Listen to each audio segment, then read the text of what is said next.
Okay, now I'm recording for YouTube audience. This is a tier list of the Destiny 2 PvP maps, and I think one or two of them might be missing, but this is what I came up with. Now, normally I wouldn't show you the results until the very end and like try to build them, but I don't even remember where I would place some of these maps because some of them are so forgetful that they kind of blend together. What stands out is the outliers. The A tier and the Go to Orbit tier really stand out, and everything in between kind of fades into irrelevancy. So let's talk about why I rate A and why I rate Go to Orbit.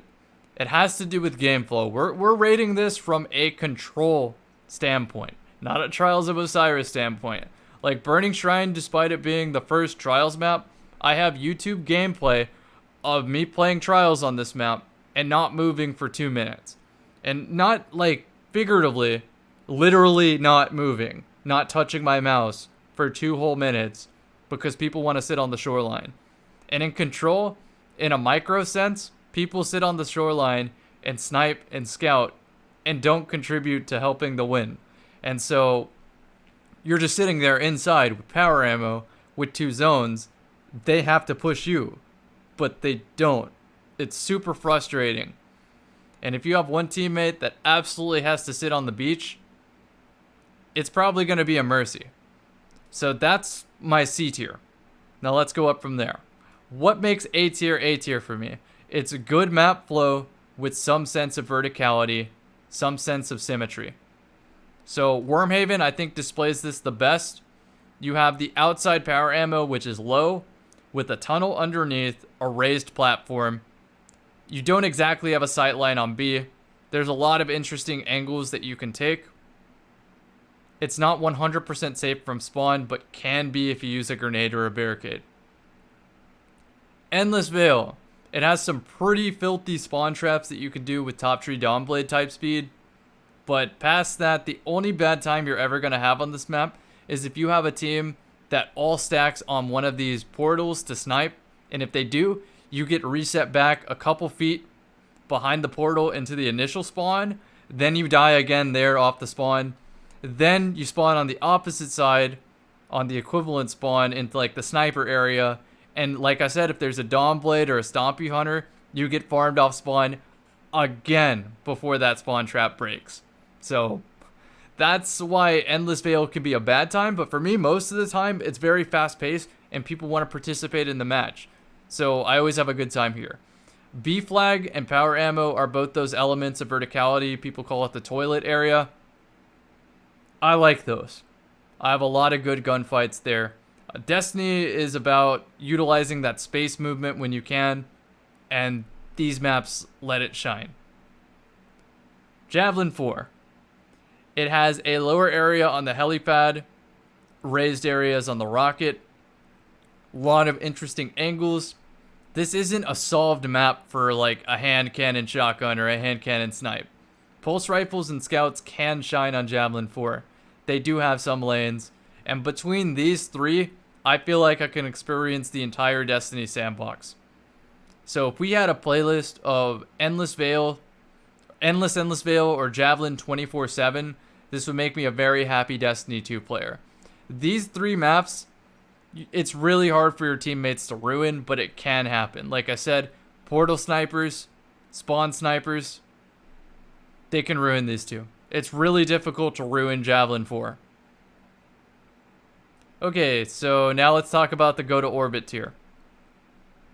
Bad map flow, punished hard by one bronze player deciding to snipe. That's how this map gets ruined. That's how Convergence gets ruined. That's how Cauldron gets ruined. So let's start with Convergence because this is the most obvious. To play Convergence to win, you have to push B flag. Once you get a single team wipe on B flag, it's all guns ready. If you have just one teammate slightly pushed back a little bit, then the enemies all spawn on the opposite. And they're stuck there, and they have to stand on the flag. So if you're ever put in that position where you're spawning on the opposite side, ignore your home flag for just a second, go take the low approach and run all the way around the map to the other flag. You don't even have to stand on it. You just want to blip the radar so that people don't stand on B as much. You have to make them like overcommit into that flag so you can retake B. And then you also have to win like a situation where they have more players than you just to break that spawn trap.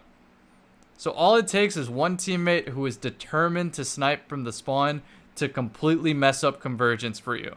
Because what they're doing is they're anchoring a spawn trap that is really easy for the enemy to just throw one grenade and get a 5-piece. Cauldron is ruined because of Stasis and Wither Horde. The doors on Cauldron need to be removed for the map to have any flow. It has potential as a map, but I still think it needs to be opened a lot. Widow's Court should be the reprieve from shotguns and SMGs. This is where snipers and scout rifles should rule, but in my opinion, snipers are a little bit too strong right now. So it ends up being a pretty miserable experience if you match a semi-decent sniper. And I really want to stress that. A semi-decent sniper can completely shut down lanes on this map.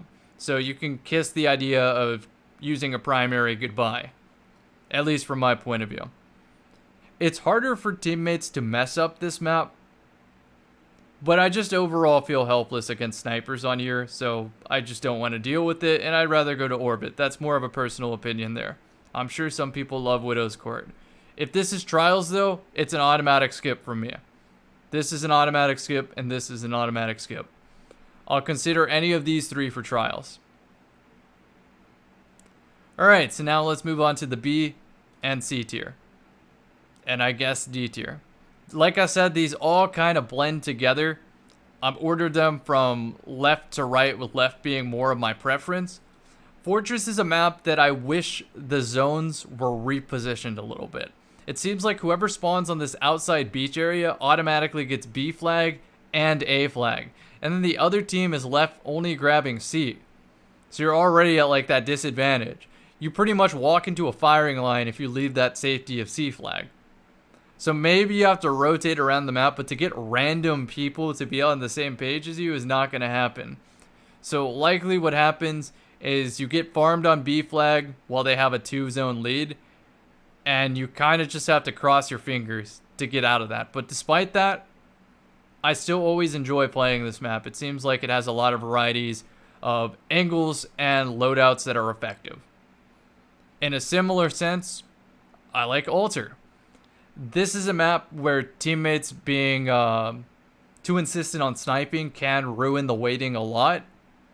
But for the most part, as long as you hold B flag and then rotate to power anytime it's available, you're going to have a really good time on this map. Midtown, very similar reason. If you have a teammate that is persistent on sniping low street, you're going to get spawn farmed, and then you're going to flip the garden and get spawn farmed one more time before you probably break it. Despite that, I like the mix of verticality Midtown brings, and I like fighting on the inside rug territory of the map. If I could completely avoid low street, I would. However, power ammo spawns out there, so occasionally I have to peek 6 sniper rifles. That's the part of the match that I dislike. Fragments. This is one that I warmed up to. It's not that I initially disliked it, it's just I didn't play enough to have a solid opinion. Well, now I have. I like the fights that happen on B flag. The sniper lanes that overlook B flag aren't very obnoxious, and if I really want to deal with them, I do have some pretty clean exits, and I can just re-wrap around the entire map. Since the power ammo is at B, eventually the snipers have to push with the primary weapon, and so it flows very nicely. Rusted Land's power ammo position is my only complaint. That suicide tunnel is called suicide tunnel for a reason. All it takes is stasis or zoning grenades to completely make power not an option anymore. Past that, I have a good experience on Rusted Lands despite that. This is the controversial one. This is Dead Cliffs. Some people are going to be like, this is the only S tier. I have a blast playing that map every time. I'm going to have to disagree there. I feel that getting spawn farmed on this map hurts way more than hitting the 7th column. This has busted spawns. It was removed out of play because it had busted spawns. And yet, here it is, still with busted spawns. This is a map that without the good memories of it would be in this tier for me. All it takes is one bronze player persistent on sniping to trap you on A flag. You can outslay C flag, you can outslay B flag, but as long as you have that one anchor on A flag, you're fucked. And if your enemies are dumb enough to push into A flag and fully delete your team, you actually have a chance to come back. This is a map that mercies more often than it doesn't for me. But I still enjoy it. I enjoy it enough to put it on C tier. Okay, so now Pacifica. Pacifica I like it a lot. It's like that SMG shotgun reprieve from the typical hand cannon shotgun, hand cannon sniper setup. I can ignore B flag for the most part if I don't want to deal with the stasis and zoning. I can play the outside. The outside is my favorite. Snipers aren't as obnoxious on these lanes. Power ammo does spawn outside. I'm pretty sure it spawns outside in control. I'm thinking about that. Yeah, I'm 100% sure it spawns outside in control. So yeah, patrolling this outside area makes Pacifica a good map for me. But when I have to go inside to protect my teammates from like constantly feeding, it's a little bit annoying. Maybe the choke points are just a little too tight on this map. And if those could be loosened up a little bit, this map would belong in the A tier for me. Bannerfall. This is a map where a primary scout rifle or pulse rifle on fin near stump can completely control the map. Sniper rifles are fantastic on this map, don't get me wrong, but a lot of snipers for some reason or another seem to congregate on the two catwalks, and then they have like a sniper duel. Think Battlefield sitting in the spawn going for 1 mile shots. Like that's what people do on Bannerfall. For some reason, people let primaries run on the fin. So I actually enjoy Bannerfall sometimes. It can be bad, but for the most part, I do enjoy it. Burnout. Like I said, I started the video off with this. 2-minute trials rounds, nothing happens because people want to snipe on the beach. Control has a similar problem. If anybody sets foot on the beach, it's ruined. There's no reason to ever peek the beach. You get 2 zones and power ammo by staying inside. You should stay inside. I like the rotating doors. They add this element of kind of waiting for the time is right to be able to play your playstyle. If you have like Dead Man's Tail and a snipe, I feel like that works on every map. But let's just say hand cannon shotty versus like pulse sniper. That kind of playstyle. If you want to move inside with hand cannon shotty, you have to wait for the rotating doors to close. Otherwise, you're inviting a very long sniper angle or a pulse rifle. I love that aspect of Burnout. If the beach could be deleted from Burnout, I would enjoy this map so much more. Just take off a good portion of the beach and we're good to go. Shores of Time. This is one where it's like Midtown can have the same problem, but I have good memories of it. Shores of Time has the same problem, or Distant Shore, whatever it's called, has the same problem, but I have bad memories of it. So it's good that they chose this picture because this is the part of the map that annoys the hell out of me. This is called the boat spawn, where my pointer is now is called Bitch Rock. For obvious reasons. And then we have B flag over here. I try to contest B flag, and I usually get no help from my team. I like B flag because there's a lot of finesse angles that you can have. A lot of good movement opportunities. All of that goes out the window though when you peek Bitch Rock. When you play the stair platform. You have to deal with people hardscoping and scouting from boats and Bitch Rock and anchoring the spawn and not providing any help to the other 90% of the map. That's why I have bad memories here. Even the power ammo that spawns on the second floor of the river isn't enough to get my teammates out of boats and Bitch Rock. So for that reason, this is a D tier for me. I wish there was more punishment for choosing to sit on the boats. Okay. Anomaly. Anomaly used to be like something I didn't dislike or like too much. It kind of sat in the middle until Stasis. Stasis ruined Anomaly for me. Glacier Nades can kind of just close down entire doorways. Although you do have alternate routes, you still have to run a marathon to be able to deny that Glacier Nade. It doesn't happen every time, but trust me, if you play triple Behemoth on Anomaly, it's unplayable. Exodus Blue has way too many tight choke points to where running away is always an option, and I dislike that so much. So if I get some good damage in, I cannot follow it up on this map. It's just impossible. That's why I dislike it. Other than that, it seems like it has potential. I'd like to see it stretched out and opened up just a little bit more. There are some really interesting snipe angles on this map. I love using like glacier nades to prop up and snipe through textures and stuff. It's very, very, very interesting. This is a map that with Wither Horde, smokes, invis, snipe angles can be very tactical, but I feel like all that goes out the window.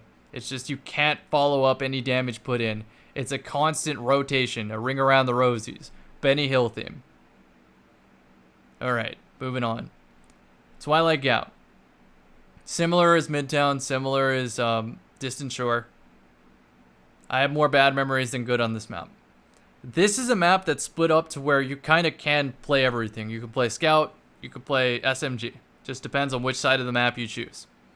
Well, the problem is, most of my teammates choose that damn catwalk. So, I'm left fighting in party room. I'm left fighting on B flag. I'm left fighting on A flag all alone with no help. Just because people want to sit on the catwalk. Even though the power ammo is underneath party room, it's not enough of an incentive to get my teammates to move, so I end up just being stuck running a marathon just to 1v3. It's not an enjoyable experience. So anyway, I think that covers every reason for these maps, at least. I could go into depth onto what I value in map building, but I really hope Bungie makes some more carbon copies of these or experiments with a Endless Veil and Javelin 24/7 type of Valor bonus weekend. I think the community, at least your hardcore PvP community, would really enjoy a rotator of these two maps. You can do it, Bungie. I believe in you. We can also rotate some older maps from the past back. Not talking Destiny 1, there were some maps that were removed that I think under specific game types would be fantastic. And that's the theme. That's the biggest takeaway. Salty person in the comment section, forget about it. This is the part that you can listen to. Every map plays better on certain game modes. Control is not a good game mode. It's mainly kill based. There's not really a reason to move. Power ammo is a slight incentive. That score multiplier is a slight incentive. But at the end of the day, if you slay better, you're going to win. You slay first to get the objective. You get the objective to get the multiplier to win. At the root of it all, you have to slay to free the opportunity to capture the objective. That's where a lot of these map problems pop up. If we get Countdown back, if we get True Zone Control, if we get Rift, there's so many game modes that can make any of these bad maps S tier in their own regard. So just think about that before you light me up in the comment section. Maybe I should have said that in the first 30 seconds. King of the Hill, there you go. Maybe Twilight Gap King of the Hill would be kind of fun. If you just consider trials, this go to orbit section is the most important. That's all I'm going to say to my Twitch chat. Past that, I hope this video was enlightening in some regards, and you'll understand why if you see me in the roster, why I go to orbit. See you in the next one.